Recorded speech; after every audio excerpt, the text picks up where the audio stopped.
And there, a magnificently crafted boat. This will help us reach Rome for trading much easier. Are you sure it's going to hold any of our stuff?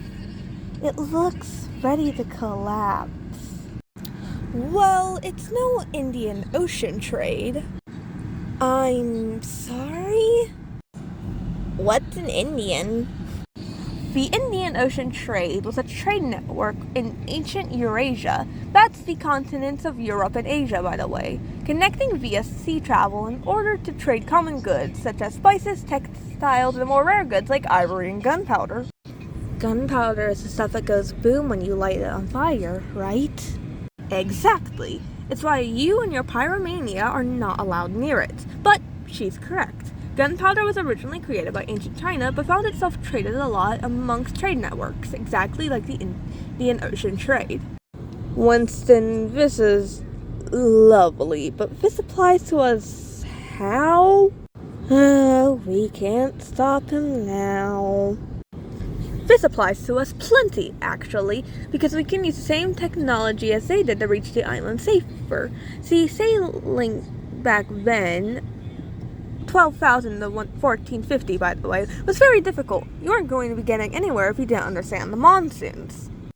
Oh, those are the funny sea storms, right? We read a book about them once. Exactly. But it would blow one way in the spring and the other way in the fall, meaning when you could travel was dependent on the monsoons. And these ancient civilizations, namely places like the Swahili city-states in Gujarat, were able to predict where monsoons blew and traded successfully. All sailors use brute force like Wolfgang. Not exactly. Aww. See, it wasn't just understanding monsoons that allowed seafaring. It was also the invention, or better put, the improving, of the compass and the astrolabe. These tools were used to know which direction you were heading, and to chart the stars by longitude and latitude. And we haven't made this astrolabe. Why? The continent doesn't have stars, Wendy. Duh. Trade is also made possible through the invention of water ships, just as with junk. Oh, Mr. Winston, did they end up having any big effects? Wonderful question, and the answer is absolutely, namely in the spread of religions and technology. See, trading amongst not just the Indian Ocean trade, but also the Silk Road and Trans-Saharan Desert spread a number of religions. It brought Buddhism into East Asia, such as China, Hinduism and Buddhism into Southeast Asia, and Islam into Sub-Saharan Africa and Asia. It also spread our affirmation gunpowder from China, as well as China's latest invention, paper. Hadn't the Egyptians made paper? Egyptians, and yes, but their paper, similar to ours, was made of papyrus. Chinese paper was a mix of materials including bamboo. Paper is paper, it all burns the same. Sure. It also affected a number of communities. Arabic and Persian communities in East Africa, Chinese communities in Asia, and even the Malay communities in the Indian Ocean basin were all affected through these networks, through means of trade.